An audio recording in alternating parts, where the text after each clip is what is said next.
Film ini berjudul The Social Network. Ini adalah kisah nyata dari seorang pendiri Facebook, yaitu Mark Zuckerberg. Alur cerita di film kali ini agak membingungkan nih guys. Mungkin bagi kalian yang baru pertama kali nonton akan bingung karena alur ceritanya adalah campuran, yaitu maju dan mundur. Saya sendiri aja mesti 3 kali nonton baru bisa paham soal detail-detailnya. Kayak di tengah film tiba-tiba kita udah dibawa ke masa depan dan flashback ke masa lalu. Dan tiba-tiba di saat di masa lalu itu, kita tiba-tiba dibawa lompat lagi ke masa depan. Tapi Insomnia udah rangkumin buat kalian, cerita film kali ini cuma pakai satu alur aja, yaitu alur maju aja ya guys, biar kalian lebih mudah pahamnya. Dan yuk langsung aja kita ke ceritanya. Di awal film diceritakan bahwa si Mark Zuckerberg muda masih kuliah di Harvard. Dan dia lagi ngobrol di cafe sama pacarnya yang bernama Erika Albright. Oh ya guys, kalau kalian tahu siapa nama aktris ini dan film apa aja yang udah dia mainin, tolong kasih tahu saya di kolom komentar ya guys. Sumpah nih cewek cakep banget. Oke, kita lanjutin lagi. Erika ini sosok yang sangat sederhana dan baik hati. Dia mau terus dengerin obrolannya si Mark yang sebenarnya ngebingungin. Mungkin kalau cewek lain bakalan nganggep si Mark ini aneh, tapi si Erika ini tetap setia nemenin dia. Si Mark mungkin karena kerjanya dia selalu di depan laptop terus, jadi dia nggak tahu nih cara sosialisasi yang baik. Akhirnya semua omongannya pun cuma ngomongin soal coding, pemrograman, dan hal yang sebenarnya sepele, tapi sama si Mark ini diseriusin. Dan juga si Mark ini ekspresinya flat banget nih guys. Jadi orang nggak tahu dia lagi bercanda atau serius. Sampailah di sebuah obrolan di mana Mark nggak ngehargain si Erika tentang pergaulannya sama teman-temannya. Nah di sini saya sendiri nggak begitu jelas apa yang Mark omongin, tapi intinya si Erika tersinggung dan akhirnya mereka berdua pun putus. Di saat putus itu, si Erika masih tetap ngehargain si Mark dengan gak langsung pergi, tapi Erika tetap nemenin Mark di situ dan bilang lebih baik jadi teman aja. Singkat cerita, si Mark ini sakit hati banget karena abis diputusin Erika. Dia lalu lari pulang ke asramanya di Harvard dan dia pun lalu ngeblok atau nulis di blognya dan nyeritain semua tentang kejelekannya Erika di blog itu. Kayak ukuran BH-nya yang kecil dan ngatain si Erika itu jablay dan lain-lain. Sambil mabuk, si Mark terus-terusan ngeluapin rasa sakitnya itu di tulisan blognya. Yang saya suka dari si Mark ini, kalau dia lagi kesel atau marah, tiba-tiba otaknya langsung aktif dan langsung dapat ide-ide brilian nih guys. Jadi si Mark ini ngeluapin emosinya bukan ke amarahnya tapi ke ide-ide baru. Mungkin bisa dicontoh buat kalian yang sekarang lagi galau. Mark tiba-tiba dapat ide buat ngebuat sebuah situs bernama fastmess.com, di mana fastmess.com ini adalah situs untuk mereview setiap cewek di kampusnya berdasarkan keseksiannya. Lalu tiba-tiba datanglah sahabat setianya si Mark, yaitu Eduardo. Eduardo itu datang karena abis ngebaca tulisan blognya si Mark bahwa dia abis putus sama pacarnya, yaitu Erika. Dan niatnya Eduardo itu mau ngehibur si Mark. Tapi pas Eduardo datang, dia malah diminta Mark buat bantu bikin fastmess.com-nya itu. Eduardo awalnya ragu karena itu bakalan ngelanggar hukum karena bisa jadi pencemaran nama baik cewek-cewek itu. Dan nanti bakalan dimusuhin sama semua cewek di kampus itu. Tapi Eduardo itu akhirnya mau bantu dan Eduardo itu ngasih ke Mark algoritma buat ngeranking cewek-cewek itu. Di sini bisa dibilang semuanya jago IT ya guys, karena sekolah di Harvard dengan jurusan IT. Mark, Eduardo, dan 2 orang teman sekamarnya itu pun lalu mulai ngumpulin foto-foto cewek dengan cara ngehack situs kampusnya sendiri, yaitu Harvard. Gokil. Intinya nanti ada 2 foto cewek, lalu nanti disuruh milih nih cewek di kiri atau yang kanan yang lebih seksi. Kurang lebih kayak gitu cara kerjanya ya guys. Lalu setelah situs itu launching, malam itu pun situs itu langsung booming nih guys. Situs itu dapat 2.200 pengunjung cuman dalam waktu 2 jam.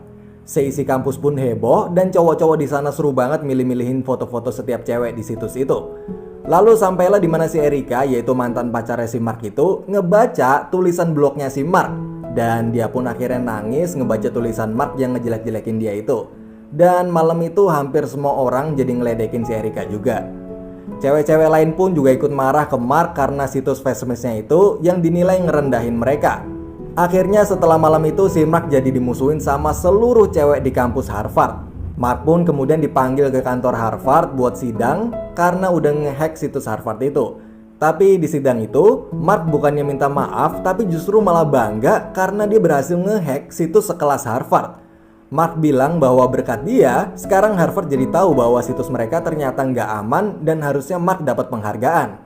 Akhirnya si Mark itu pun dihukum selama 6 bulan masa percobaan dan kalau dia ngulangin lagi maka Mark bakal dikeluarin dari sekolah. Berita Mark itu lalu sampai ke telinga Cameron, Tyler, dan Diva, yaitu 3 orang yang lagi ngerjain sebuah proyek buat bikin situs online sosial media bernama Harvard Connection. Lalu mereka berempat pun ngobrol dan saling sharing. Si Mark juga cerita dulu waktu SMA dia pernah nyiptain sebuah aplikasi musik dan lalu aplikasi itu dikasih ke Microsoft secara gratis. Dan mereka bertiga pun ngejelasin ke Mark tentang ide mereka. Jadi nantinya Harvard Connection itu bakalan jadi sosial media yang kalau kita bikin akun di sana, maka kita bisa ngisi ketertarikan kita, usia, data diri, foto, dan saling invite teman online. Lalu si Mark bilang bahwa hal itu nggak ada bedanya sama Friendster dan MySpace. Nggak ada sesuatu yang original di sana, cuman ngebawa nama Harvard doang. Tapi akhirnya Mark pun gabung dan mau bantu mereka buat ngerjain proyeknya. Tapi di tengah jalan Mark pun keluar dan punya ide baru nih guys, dan mau bikin situs sosial media online sendiri. Mark pun nyamperin Eduardo karena tahu bahwa Eduardo itu bisa dibilang cukup kaya, jadi Mark butuh modal buat jalanin idenya itu. Mark ngejelasin dan berusaha ngeyakinin Eduardo bahwa dulu waktu Fastmash-nya itu viralnya bukan karena orang-orang mau ngeliat dan milihin foto cewek doang. Karena kalau cuman karena foto cewek doang, orang-orang juga bisa cari di situs online lain. Tapi yang orang-orang suka dari Fastmash-nya itu adalah foto-foto cewek di Fastmash itu adalah orang yang mereka kenal. Jadi Mark mikir bahwa orang-orang sebenarnya pengen tahu aktivitas orang yang mereka kenal kayak pacar, teman, dan keluarga mereka itu lagi ngelakuin apa aja. Jadi Mark pengen bikin sosial media yang kalau kita buka halaman orang yang kita kenal itu, maka kita bisa tahu aktivitas dia sekarang lagi ngapain aja. Dan sosial media itu beda sama Fastmash sebelumnya yang ilegal karena ngumpulin data dirinya dengan cara ngertas atau ngehack situs lain. Ini nanti udah nggak perlu gitu lagi karena orang-orang bakalan ngisi sendiri data diri mereka di halaman akunnya itu. Akhirnya Eduardo pun gabung dan bantuin Mark buat suplai dana modalnya sebesar $1.200. Eduardo itu nantinya posisinya sebagai CFO atau co-founder dan Mark sebagai CEO-nya. Dan setelah 30 hari non-stop nge-coding dan Mark sampai berhari-hari nggak tidur, akhirnya pada tanggal 11 Januari 2004 pun jadilah sebuah situs bernama The Facebook. Tapi setelah berjalan sekitar sebulan, Mark masih belum puas nih guys dan ngerasa ada yang kurang dari situsnya itu. Berhari-hari Mark mikirin sampai nggak tidur. Dan akhirnya ada teman kampusnya Mark yang nyamperin Mark dan nanya soal cewek di kelasnya Mark yang bernama Stephanie. Dia nanya apakah Stephanie itu udah punya pacar atau single. Dan kalau seandainya dia single, apa dia lagi nyari pacar atau emang lagi nggak mau pacaran. Mendengar itu Mark pun langsung kaget dan Mark yang lagi pusing itu akhirnya nemu apa yang selama ini dirasa kurang. Dan hal itu adalah orang-orang tidak berjalan di tempat umum menggunakan kalung bertanda punya pacar atau single. Nah dari hal itulah Mark terinspirasi buat nyedain di halaman akunnya itu kolom pilihan status. Jadi semua cowok di dunia ini yang lagi suka sama seorang cewek, maka dia bisa lihat halaman The Facebook si cewek itu dan lihat statusnya single atau udah punya pacar. Dan setelah semua itu, akhirnya Mark ngerasa semua komponen di situs The Facebook itu udah sempurna. Dan setelah berhari-hari nggak tidur, akhirnya situs The Facebook berhasil dirilis dan resmi launching. Mark pun akhirnya tertidur sambil duduk. Singkat cerita, situs The Facebook itu langsung viral dan hampir semua orang di Harvard pada make. Saking terkenalnya, sampai ada bahasa gaul baru nih guys, yaitu Facebook gua.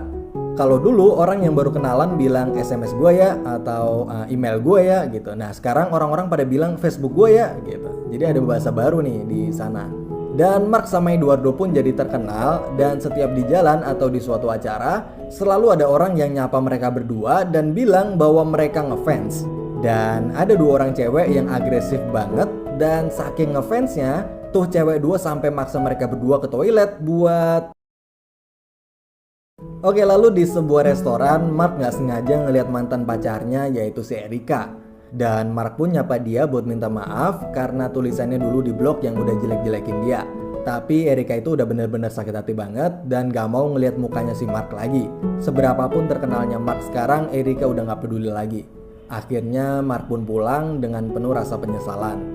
Lalu saat di kamar asramanya Mark dan Eduardo, mereka berdua terlibat perdebatan. Karena Eduardo ngelihat sebuah surat tuntutan hukum yang nuntut The Facebook karena udah nyuri ide dari rencana situs Harvard Connection-nya si Cameron, Tyler, dan Diva yang sebelumnya Mark pernah gabung dan keluar di tengah jalan. Mereka bertiga ngerasa bahwa The Facebook itu konsep atau ide utamanya udah nyuri dari ide Harvard Connection-nya mereka gitu. Nah, si Eduardo ngejelasin bahwa sebagai teman harusnya Mark selalu ngasih tahu dia nih kalau ada masalah apa-apa. Karena Eduardo akan selalu ada buat bantuin Mark di setiap masalah yang dia hadepin. Saya jujur ya guys, aktor yang paling saya suka sekarang tuh si dia nih guys. Dari mulai film Spider-Man dan Hacksaw, saya jadi nontonin film dia semua. Karakter aktingnya bagus banget. Dia kalau lagi ngomong dan acting itu kayaknya dapat banget gitu. Emang kalau udah bakat acting mah beda ya guys. Oke, kita lanjut lagi. Tuntutan dari Cameron, Tyler, dan Diva itu masih terus berjalan, tapi nanti kita bahas lagi di akhir. Sekarang Mark dan Eduardo serta ditemenin sama pacarnya Eduardo, yaitu si Christy, lagi nemuin Sean Parker. Sean Parker ini adalah owner dari Napster.com, yaitu situs download musik bajakan, dan bisa dibilang dia adalah seorang miliarder dari situs online-nya itu. Walaupun sekarang Sean Parker ini lagi bangkrut. Dan Sean Parker ini berencana buat kerjasama sama si Mark buat ngembangin The Facebook. Tapi si Eduardo ini gak suka sama si Sean ini karena gayanya yang tengil. Dari mulai datangnya telat setengah jam, suka main cewek, dan sampai pernah kena narkoba. Setelah semua obrolan selesai dan pas Sean Parker ini mau pergi, dia pun bilang ke Eduardo dan Mark bahwa Drop the just Facebook. Dan semenjak itu, Mark dan Eduardo pun mengubah nama situs mereka menjadi facebook.com. Singkat cerita, di perjalanan, si Sean Parker ini selalu ngehasut si Mark ke arah yang jelek nih guys. Kayak selalu ngajakin pesta, ngajarin cara buat main cewek, dan sampai puncaknya, si Sean Parker ini ngehasut si Mark buat nendang Eduardo keluar dari tim. Tapi si Mark masih mikir dua kali kalau harus sampai nendang Eduardo itu. Lalu dengan segala relasi yang Sean Parker punya, Sean Parker ini ngebantu ngembangin Facebook yang tadinya cuma di satu server aja, yaitu di server Amerika, jadi bisa digunain ke seluruh server di dunia. Dan akhirnya setelah perjuangan Mark dan Eduardo selama ini ngerintis Facebook dari awal, mereka berdua akhirnya dapat investasi besar mereka untuk pertama kalinya yang sebesar $500 juta. Dan We did it. Mark akhirnya bisa punya kantor baru Facebook yang lebih bagus, tapi Mark akhirnya kehasut sama si Sean Parker ini. Dan Mark pun akhirnya nendang Eduardo keluar dari tim. Dan saat Eduardo tahu bahwa namanya udah dicoret dan dia dijebak, maka Eduardo pun marah dan kecewa sama si Mark. Eduardo itu gak nyangka bahwa dia dihianatin sama sahabatnya sendiri. Eduardo nggak nyangka bahwa Mark lebih milih si Sean Parker cuman karena dia punya relasi besar buat ngembangin Facebook daripada sahabatnya sendiri yang udah ngerintis Facebook bareng dari awal. Dan Eduardo pun akhirnya keluar dari kantor Facebook itu. Dan setelah Facebook udah sukses dan mencapai 1 juta pengguna pertamanya, dan semua orang di kantor ngerayain pencapaiannya itu, si Mark ngerasa kayak ada sesuatu yang hilang nih guys semenjak Eduardo itu pergi. Dia ngerasa nggak bahagia, padahal cita-citanya udah sukses dan terwujud. Sampailah di saat malam harinya saat semua lagi ngadain pesta perayaan 1 juta pengguna itu, tapi si Mark nggak ikut ke pesta itu. Dia tetap milih stay di kantor. Dan saat di pesta itu, si Sean Parker yang lagi pesta narkoba, tiba-tiba digerebek polisi dan akhirnya dia ketangkep polisi. Saat si Sean Parker itu nelpon Mark buat minta tolong, Mark ternyata nggak mau nolongin dan justru nendang si Sean Parker ini buat keluar tim juga. Ternyata yang nelpon polisi buat grebek pesta narkobanya si Sean itu ternyata adalah si Mark sendiri nih guys. Akhirnya saat ini tersisa Mark sendirian di puncak jabatan Facebook sebagai CEO. Di perjalanan Mark ke puncak itu dia udah ngorbanin banyak banget hal nih guys. Mulai dari mantan pacarnya yaitu Erika, 3 orang pencetus ide awal sosial media yaitu Cameron, Tyler, dan Diva, si Sean Parker, dan tentunya dia juga udah ngorbanin sahabatnya sendiri yaitu Eduardo. Di akhir film diceritakan bahwa Mark Zuckerberg yang lagi ngadepin gugatan demi gugatan hukum dari Cameron, Tyler, dan Diva soal pencurian ide mereka, dan juga gugatan dari Eduardo Severin yaitu sahabatnya sendiri. Tapi akhirnya mereka semua mencapai kesepakatan damai dan memutuskan untuk tidak lagi melanjutkan gugatan mereka. Setelah semua itu selesai, Mark Zuckerberg lalu membuka Facebooknya dan membuka halaman akun Facebooknya Erika. Dan dia pun menginvite-nya sebagai teman. Mark yang sampai saat ini belum bisa move on pun terus-menerus merefresh browsernya itu untuk melihat apakah undangan pertemanannya ke Erika itu diterima atau enggak. Dan film pun berakhir.